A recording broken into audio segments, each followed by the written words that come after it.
ओम शांति, ओम शांति, ओम शांति। आज बाबाको 29/5/2020 को साकार मूल्य छ। मीठे बच्चे, तुम्हें नशा रहना चाहिए, तुम्हें नशा रहना चाहिए कि जिस शिव की सभी पूजा करते हैं, जिस शिव की सभी पूजा करते हैं, वह अभी हमारा बाप बना है। हम उनके सम्मुख बैठे हैं, हम उनके सम्मुख बैठे हैं। मीठे बच्चे, तुम्हें नशा रहना चाहिए कि जिस शिव की सभी पूजा करते हैं, वह अभी हमारा बाप बना है। हम उनके सम्मुख बैठे हैं। आज बाबाले मूल्यको सारमा के भन्नुभयो त, जसलाई हामीले द्वापरिकबाट खोज्दै आयौं, जो शिवको पूजा गर्दै आयौं, त्यही परमात्मा अहिले हामीलाई आएर के गर्दै हुनुहुन्छ त, पढाउँदै हुनुहुन्छ। र तेरा बाबाले भन्दै हुनुहुन्छ, अरूले भगवानलाई खोजिरहेका छन्, तर भगवानले हामीलाई खोजेर रोजेर हामीलाई सम्मुख बसेर हामीलाई पढाउँदै हुनुहुन्छ। प्रश्नमा, मनुष्य भगवान से क्षमा क्यों मांगते हैं? मनुष्य भगवान से क्षमा क्यों मांगते हैं? क्या उन्हें क्षमा मिलती है? क्या उन्हें क्षमा मिलती है? बाबाले आज प्रश्न सोध्नुभयो। मनुष्यहरूले भगवानसँग क्षमा किन माग्छन्? र उनीहरूले क्षमा त मागे, क्षमा मागे अनुसार उनीहरूलाई क्षमा मिलेको छ, उनीहरूलाई क्षमा मिल्छ? उत्तरमा, मनुष्य समझते हैं हमने जो पाप कर्म किए हैं उसकी सजा भगवान धर्मराज से दिलाएंगे, इसलिए क्षमा मांगते हैं। लेकिन उन्हें अपने कर्मों की सजा कर्म भोग के रूप में, अपने कर्मों की सजा कर्म भोग के रूप में भोगनी ही पड़ती है। भगवान उन्हें कोई दवाई नहीं देता, भगवान उन्हें कोई दवाई नहीं देता। गर्भजेल में भी सजाएं भोगनी है, गर्भजेल में भी सजाएं भोगनी है। साक्षात्कार होता है कि तुमने यह किया है, तुमने यह किया है। ईश्वरीय डायरेक्शन पर नहीं चले हो, इसलिए यह सजा है। बाबाले उत्तरमा भन्नुभयो कि भला छ मनुष्यले क्षमा किन माग्छ त? उनीहरूलाई थाहा छ कि बाबा भगवान भनेको धर्मराजको रूपमा हुनुहुन्छ र उनीले गरेको मैले पाप गरेको छु भन्ने हुन्छ र पापबाट मुक्त हुनको लागि हे भगवान मैले जति पनि पाप गरेको छु मलाई माफ देऊ भनेर भगवानसँग बाबासँग क्षमा माग्छन्। बाबाले भन्नुभयो क्षमा त उनीहरूलाई मिल्नेवाला छैन, किनकि जो आत्माले जस्तो कर्म गरेको छ त्यस कर्मको आधारमा के मिल्छ त, उसलाई सजाय मिल्छ। र बाबा भन्दै हुनुहुन्छ, गर्भको जेलमा पनि त्यो आत्मालाई आफूले गरेको कर्मको पुरा साक्षात्कार हुन्छ र त्यही अनुसारको दुःखको अनुभव पनि उसले त्यहाँ गर्दछ। गीतमा तूने रात कबाई, ओम शांति।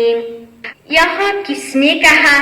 रूहानी बाप ने कहा, वह है ऊंचे तो ऊंच, सभी मनुष्य से भी, सभी आत्माओं से भी ऊंच। सब में आत्मा ही है ना, शरीर तो पाठ बजाने के लिए मिला है। अभी तुम देखते हो सन्यासियों आदि के शरीर का भी कितना मान होता है, अपने गुरुओं आदि की कितनी महिमा करते हैं। यह बेहद का बाप तो गुप्त है, तुम बच्चे समझते हो। शिव बाबा ऊंचे तो ऊंचे, उनसे ऊंच कोई है नहीं। धर्मराज भी उनके साथ है, क्योंकि भक्ति मार्ग में क्षमा मांगते हैं, हे भगवान क्षमा करना। अब भगवान क्या करेंगे? यहाँ गवर्नमेंट तो जेल में डालेगी, वह धर्मराज गर्भ जेल में दंड देते हैं। भोगना भी भोगनी पड़ती है, जिसको कर्म भोग कहा जाता है। अभी तुम जानते हो कर्म भोग कौन भोगते हैं, क्या होता है? कहते हैं, हे प्रभु क्षमा करो, दुख हरो, सुख दो। अब भगवान कोई दवाई करते हैं क्या?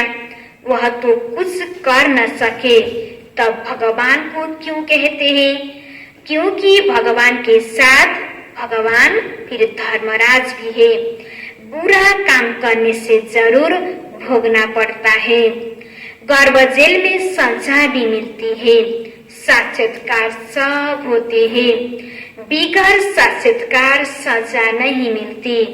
गर्भ जेल में तो कोई दवाई आदि नहीं है, वहाँ सजा भोगनी पड़ती है। जब दुखी होते हैं तब कहते हैं, भगवान इस जेल से निकालो। अभी तुम बच्चे किसके सामने बैठे हो? ऊंचे तो ऊंच बाप है, परंतु हे गुरु और सभी के तो शरीर देखने में आते हैं। यहाँ शिव बाबा को तो अपना हाथ पाव आदि है नहीं, फूल आदि भी कौन लेंगे?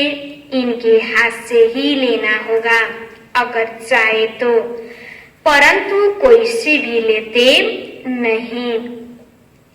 जैसे वह शंकराचार्य कहते हैं, हमको कोई छुए नहीं, तो बाप कहते हैं, हम पतितों का कुछ भी कैसे लेंगे? हमको फूल आदि की दरकार नहीं। भक्ति मार्ग में सोमनाथ आदि के मंदिर बनते हैं, फूल चढ़ाते हैं, परंतु मुझे तो शरीर है ही नहीं। भगवान स्वयं परमपिता परमात्मा निराकार हुनुहुन्छ, उहाँको आफ्नो शरीर छैन। यो सङ्गमिङमा पनि स्वयं परमात्माले ब्रह्माको तन आधार लिएर हामी सबै आत्माहरूलाई आएर पढाउनुहुन्छ। उहाँको आफ्नो शरीर छैन, उहाँ निराकार हुनुहुन्छ। इन सब सन्यासियों आदि का भी ड्रामा अनुसार उद्धार करना है। कहते हैं, हम पतितों से फूल कैसे लेवे? ऐसे को तो देखो भी नहीं, पतितों को छूने भी न दे। आज बाबा कहते हैं, कल फिर जाकर नरकवासी बनते हैं, ऐसे को तो देखे भी नहीं। बाप कहते हैं, मैं तो ऊंचे तो ऊंच। इन सब सन्यासियों आदि का भी ड्रामा अनुसार उद्धार करना है। मुझे कोई जानता ही नहीं। शिव की पूजा करते हैं, परंतु उनको जानते थोड़े ही है कि यह गीता का भगवान है और यहाँ आकर ज्ञान देते हैं। गीता में कृष्ण का नाम डाल दिया है। बाबा भन्दै हुनुहुन्छ, आज मनुष्यहरूले भगवानलाई कति खोजिरहेका छन्, पूजा गरिरहेका छन्, व्रतहरू बस्छन्, तर बाबा भन्दै हुनुहुन्छ, मलाई यथार्थ रूपमा कसैले पनि चिनेका छैनन्। म यही संगमयुगमा आएर, कलिको अन्तिम समयमा आएर गीताको ज्ञान दिन्छु। तर गीताको ज्ञान दिएर सबै आत्माहरूलाई पतितबाट पावन बनाउँछु, मनुष्यबाट देवी देवता बनाउँछु। तर बाबा भन्नुहुन्छ, गीताको ज्ञान दिनेवाला पनि श्रीकृष्णको नाम भनेर लेखिएको छ। वास्तवमा गीताको ज्ञान दिनेवाला त को हुनुहुन्छ? शिव बाबा हुनुहुन्छ। बाबा भन्दै हुनुहुन्छ, कृष्ण ने ज्ञान दिया, बाकी शिव क्या करते होंगे? तो मनुष्य समझते ही वह आते ही नहीं। अरे पतित पावन कृष्ण को थोड़े ही कहेंगे, किनकि पतितबाट पावन बनाउने वाला श्री कृष्ण होइन, स्वयं निराकार ज्योतिबिन्दु स्वरूप परमपिता परमात्मा हुनुहुन्छ। पतित पावन तो मुझे कहते हैं ना, तुम्हारे में भी कोई थोड़े हैं जो इतना रिकॉर्ड रख सकते हैं। रहते कितना साधारण है, समझाते भी है। मैं इन साधुओं आदि सबका बाप हूँ। जो भी शंकराचार्य आदि है, इन सब की आत्माओं का मैं बाप हूँ। शरीरों के बाप जो है वह तो ये ही मैं हूँ, सभी आत्माओं का बाप। मेरी सब पूजा करते हैं। अभी वहाँ यहाँ सम्मुख बैठे हैं, परंतु सभी समझते थोड़े ही है कि हम किसके सामने बैठे हैं। आत्माएं जन्म जन्मांतर से देह अभिमान पर हिरी हुई है, इसलिए बाप को याद नहीं कर सकते। देह को ही देखते हैं। देही अभिमानी हो तो उस बाप को याद करे और बाप की श्रीमत पर चले। बाप कहते हैं, मुझे जानने के लिए सब पुरुषार्थी है। अंत में पूरे देही अभिमानी बनने वाले ही पास होंगे। बाकी सब में जरा जरा देह अभिमान रहेगा। बाप तो है गुप्त, उनको कुछ भी दे नहीं सकते। बच्चियां शिव के मंदिर में भी जाकर समझा सकती है। कुमारियों ने ही शिव बाबा का परिचय दिया है। तो कुमार कुमारियां दोनों जरूर, कुमारों ने भी परिचय दिया होगा। माताओं को खास उठाते हैं क्योंकि उन्होंने पुरुषों से जास्ती सर्विस की है। तो बच्चों को सर्विस का शौक होना चाहिए, जैसे उस पढ़ाई का भी शौक होता है ना। वह है जिस्मानी, यह है रूहानी। बाबा भन्दै हुनुहुन्छ, जसरी विद्यार्थी जीवनमा विद्यार्थीलाई पढाइ पढ्दा तो पढाइ पढ्नमा उसलाई कति ध्यान हुन्छ, कति नशा हुन्छ, त्यस्तै बाबाले भन्दै हुनुहुन्छ, तिमी सबै आत्माहरूलाई पनि स्वयं परमात्माले पढाउँदै हुनुहुन्छ। तिमीहरूलाई पनि बाबा भन्दै हुनुहुन्छ, तिमी पनि रूहानी पढाइ पढ्दैछौ, तिमीलाई पनि स्वयं भगवानले पढाउँदै हुनुहुन्छ। यो कुरामा बाबाले भन्दै हुनुहुन्छ, नशा हुन जरुरी छ। जिस्मानी पढ़ाई पढ़ेंगे, यह ड्रिल आदि सीखेंगे, मिलेगा कुछ भी नहीं। समझो, अभी किसी को बच्चा जन्मता है तो धूमधाम से उनकी छठी आदि मनाते हैं, परंतु वह पाएंगे क्या? इतना समय ही नहीं जो कुछ पा सके। यहाँ से भी जाकर जन्म लेते हैं, परंतु वह भी समझेंगे तो कुछ नहीं। यहाँ का बिछुड़ा हुआ होगा तो जो सीख कर गया होगा उसी अनुसार छोटेपन में ही शिव बाबा को याद करता होगा। यह तो मंत्र है ना, छोटे बच्चों को सिखलाएंगे, वह बिंदु आदि तो कुछ समझेगा नहीं। सिर्फ शिव बाबा कहते रहेंगे। शिव बाबा को याद करो तो स्वर्ग का वर्षा पाएंगे। ऐसे उनको समझाएंगे तो वह भी स्वर्ग में आ जाएंगे, परंतु उच्च पद नहीं पा सकेंगे। ऐसे बहुत बच्चे आते हैं, शिव बाबा कहते रहते हैं, फिर अंतमति सुगति हो जाएगी।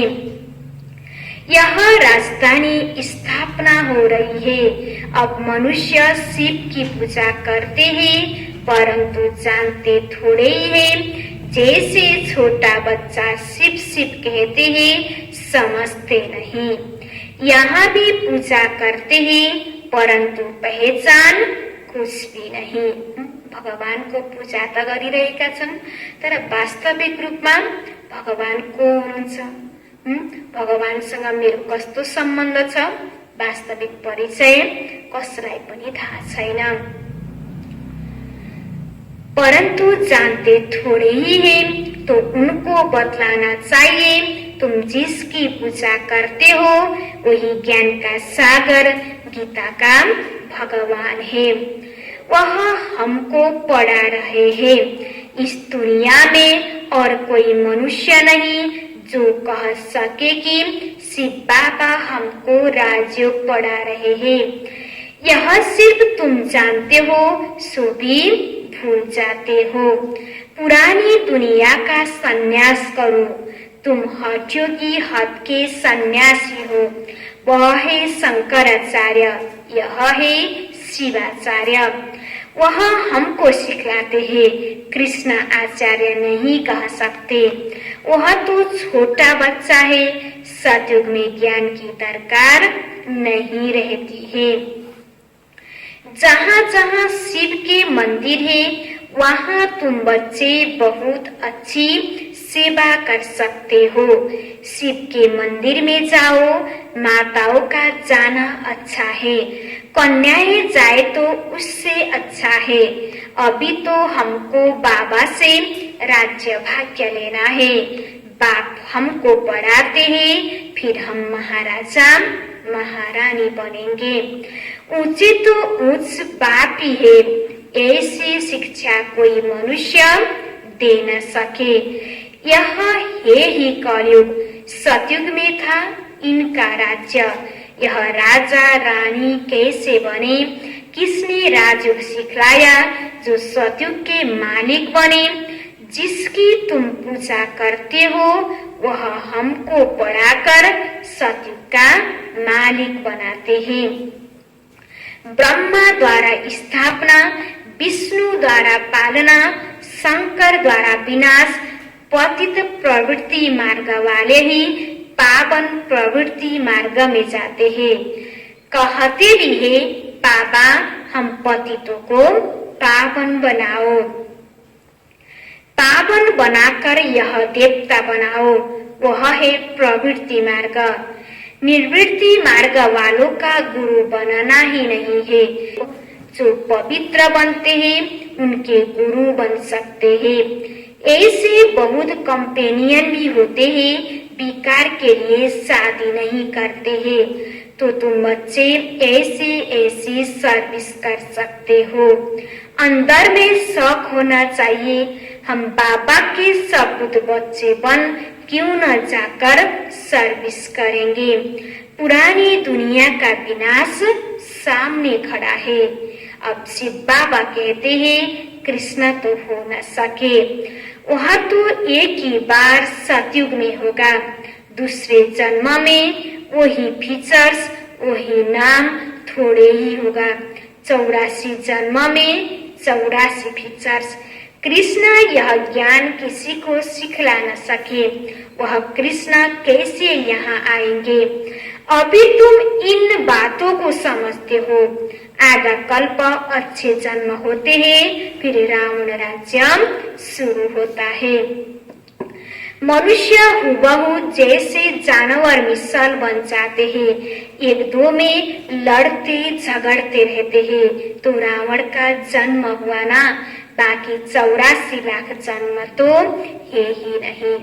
बाबा भन्दै हुनुहुन्छ, हामी सतयुगदेखि कलियुगसम्म हामी सबै आत्माहरूको आफ्नो के हुन्छ त यहाँ पाठ हुन्छ। तर बाबा भन्नुहुन्छ सतयुगबाट कलियुगमा आत्माले 84 लाख होइन 84 जन्म लिन्छ।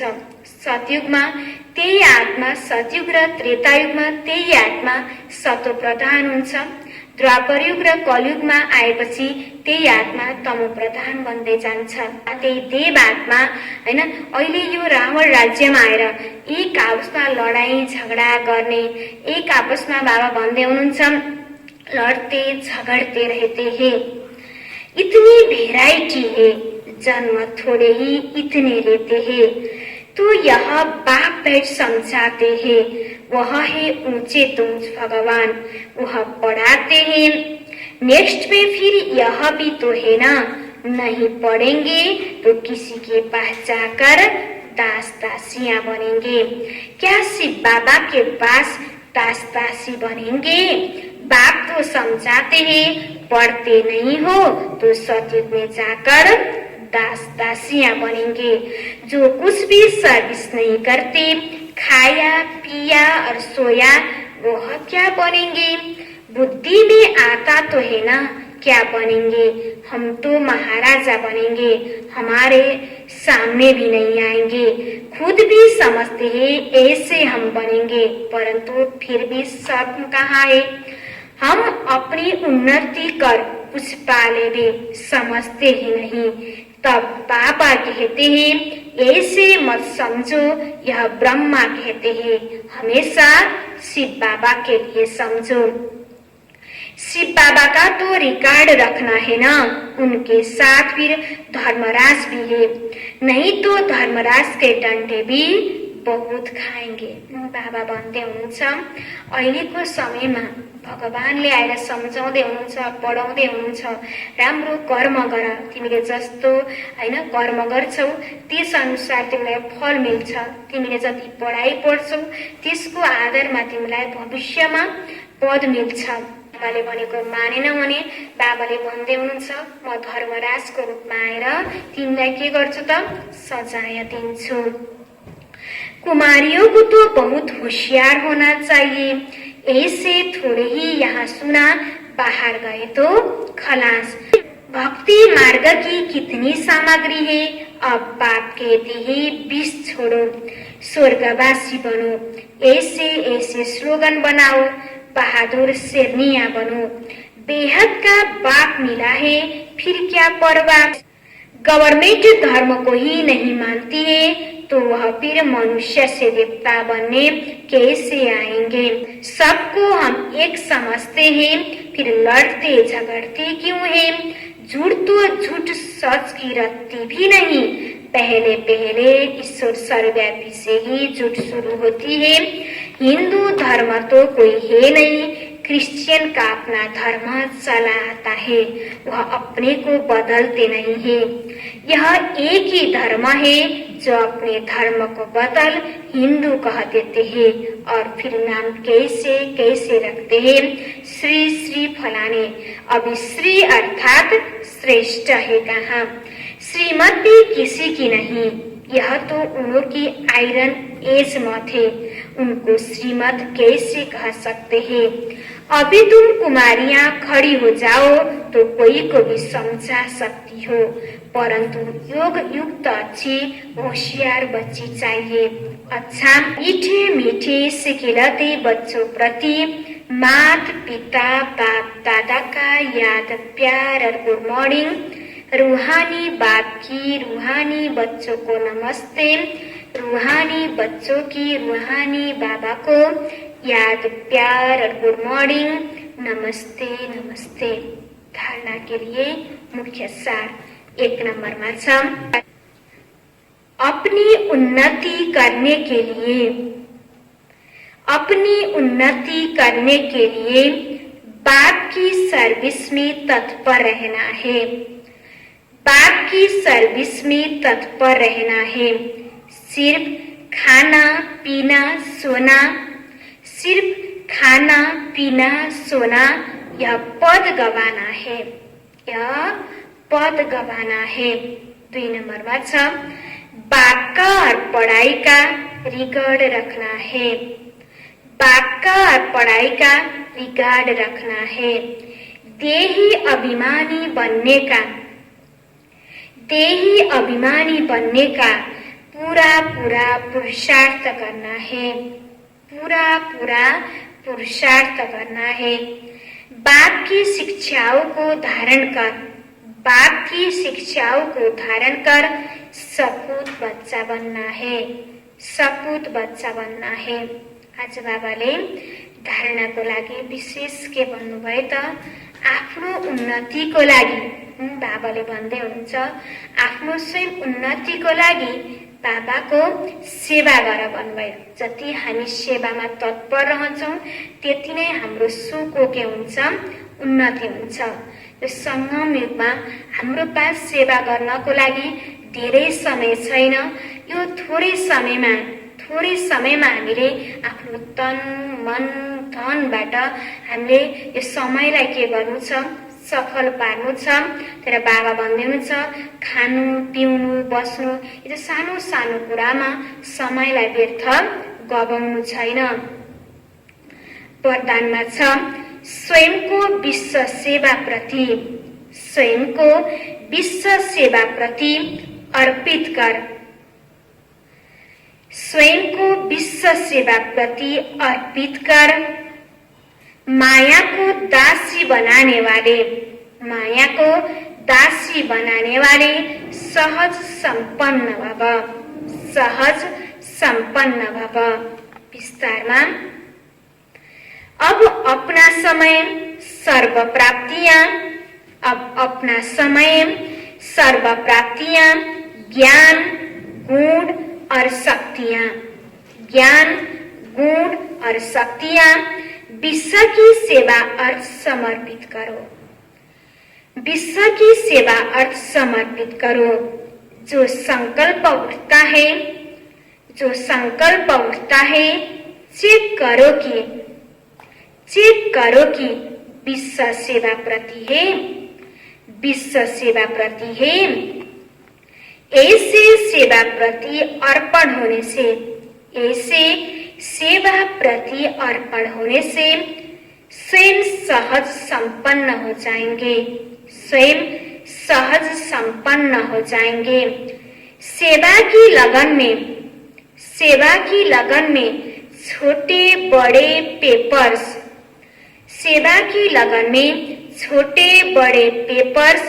या परीक्षाएं स्वतः समर्पण हो जाएगी। फिर माया से घबराएंगे नहीं। सदा विजयी बनने की खुशी में नाचते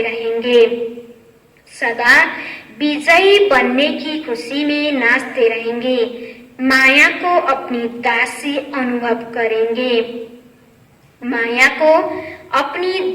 अनुभव करेंगे। स्वयं सेवा में सरेंडर होंगे तो माया स्वतः सरेंडर हो जाएगी।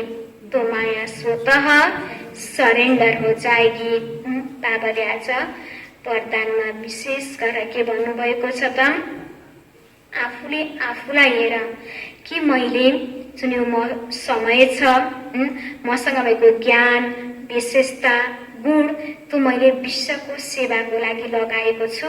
बाबाले भन्दै हुनुहुन्छ, किनकि यो सङ्गम युगमा भगवानले हामीलाई निमित्त बनाउनु भएको छ विश्व सेवाको लागि।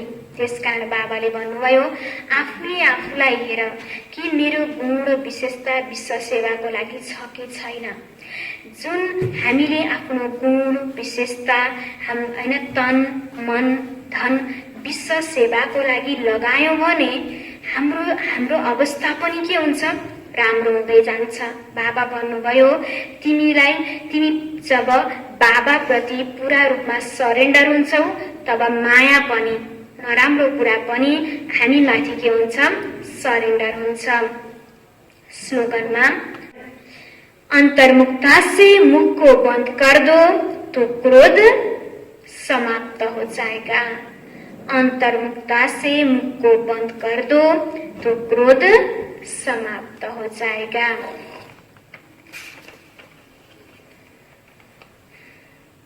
आज मुरलीको सारमा थियो, मीठे बच्चे तुम्हें नशा रहना चाहिए कि जिस शिव की सभी पूजा करते हैं वह अभी हमारा बाप बना है, हम उनके सम्मुख बैठे हैं। प्रश्नमा, मनुष्य भगवान से क्षमा क्यों मांगते हैं? क्या उन्हें क्षमा मिलती है? उत्तर, मनुष्य समझते हैं हमने जो पाप कर्म किए हैं उसकी सजा भगवान धर्मराज से दिलाएंगे, इसलिए क्षमा मांगते हैं, लेकिन उन्हें अपने कर्मों की सजा कर्म भोग के रूप में भोगनी ही पड़ती। भगवान उन्हें कोई दवाई नहीं देता। गर्भ जेल में भी सजाएं भोगनी है। साक्षात्कार होता है कि तुमने यह किया है। ईश्वरीय डायरेक्शन पर नहीं चले हो, इसलिए यह सजा है। ओम शांति।